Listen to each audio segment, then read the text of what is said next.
Patel stadium MP में आपका स्वागत है। आज हम लेके आ गए कक्षा 12वीं का हिंदी का जो पेपर है आपका, जो सुबह 9 बजे से लेकर 12 बजे तक था। आज हम उसी का आंसर लेके आए हैं।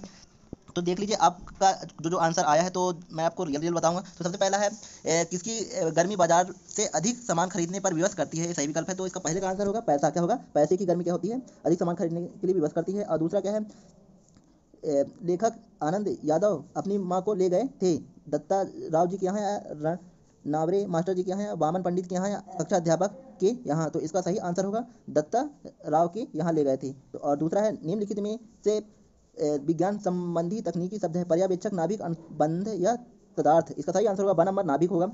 और विज्ञान संबंधी है ना, नाभिक इलेक्ट्रॉन है ना, उससे रिलेटेड है। और है चौथा, जहाँ शब्द से काव्य की शोभा बढ़ती है वहाँ अलंकार होता है। उभय अलंकार, अर्थ अलंकार, शब्द अलंकार या शोभा अलंकार। ये तीसरे शब्द से तो शब्द अलंकार होगा। इसका सही नंबर आंसर होगा। हिंदी पद्य साहित्य को बांटा गया है 4 कालों से, 3 कालों से, 5 कालों से या 6 कालों से। इसका सही आंसर होगा 4 कालों में बांटा गया है। और घुटनों में लेकर बच्चे माँ बच्चे को क्या करती है? तो नहलाती है, प्यार से देखती है, बाल में कंघी करती है, कपड़े पहनाती है। इसका सही आंसर होगा कपड़े पहनाती है ना, घुटनों में लेकर।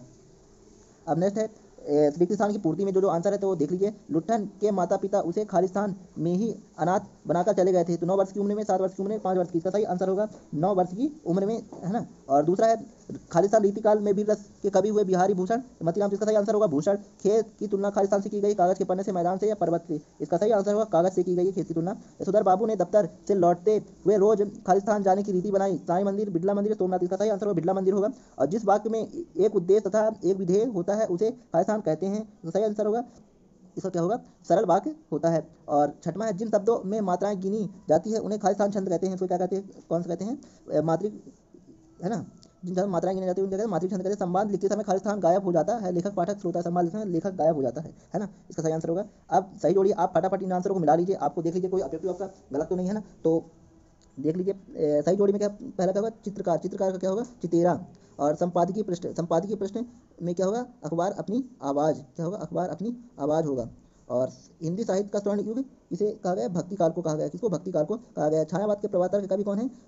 जयशंकर प्रसाद। कौन है? जयशंकर प्रसाद। और नेक्स्ट है मस्ती का संदेश। मस्ती का संदेश कितने? हरिवंश राय बच्चन। चौपाई में कितना? 16 मात्राएं होती हैं। कितने? 16 मात्राएं होती हैं। और अब नेक्स्ट है एक शब्द एक वाक्य में उत्तर देना है आपको।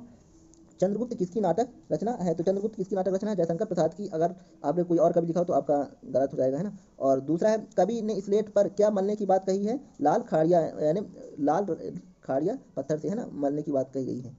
पत्थर पे लाल माटी, है ना, वही है। और तीसरा है सोटा छंद में मात्राओं की दृष्टि से किस छंद का उल्टा होता है? इसका होगा दोहा का उल्टा होता है। ऐसा लघु वाक्यांश जिसके प्रयोग से भाषा का सौंदर्य उत्पन्न होता है उसे क्या कहलाते हैं? तो लघु वाक्यांश से उसे क्या कहते हैं?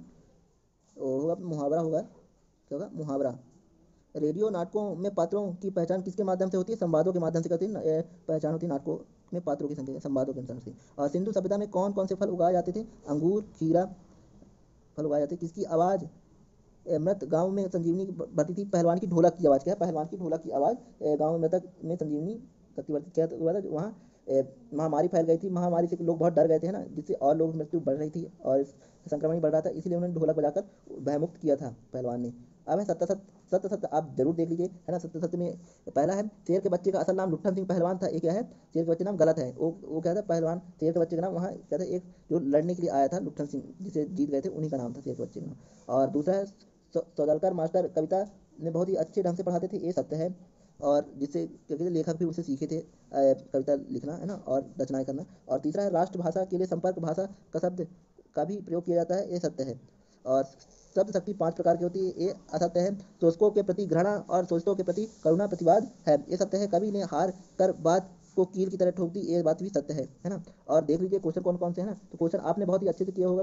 ये बहुत ज़्यादा शॉर्ट आया, ज़्यादा कठिन आता है नहीं। हमने वीर रस की परिभाषा सब बता दिया। इसमें अलंकार की भी, ये वीर रस सबसे ईजी था। और कविता छंद की परिभाषा, उदाहरण और लक्षण अभिव्यक्ति, तो इसमें कविता छंद सबसे अच्छा है ना। जो भी आपको अच्छा लगे, वो जो अच्छे से बनता है उसी को आप आगे करना। अब जो जो गलती हुई है अब उसे दोबारा नहीं दोहराना, है ना। देख लीजिए अब इंग्लिश का पेपर है, तो मैं बहुत ही जल्दी मैं इसका क्या करूँगा, अच्छे मोस्ट इंपॉर्टेंट क्वेश्चन डालने की कोशिश करूँगा। तो देख लीजिए। और ध्वनि विस्तारक यंत्र मैंने पहले ही बताया, ध्वनि विस्तारक यंत्र का जरूर पढ़ लेना। और यह वीडियो आपको अच्छा लगा तो इसे लाइक करिए, सब्सक्राइब करिए और वीडियो को शेयर करना बिल्कुल ना भूलें। जय हिंद।